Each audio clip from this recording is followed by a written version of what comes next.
Hey guys, welcome to my channel. In this video, I'm gonna show you how you can send friend suggestion on Facebook.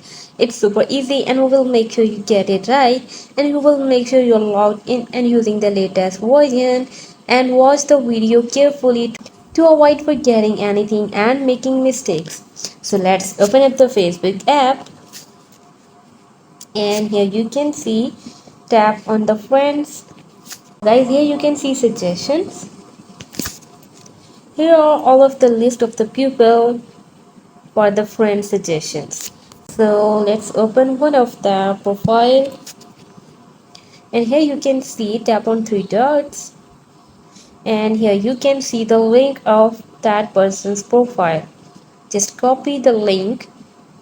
Now all you have to do is go back and go to Messenger.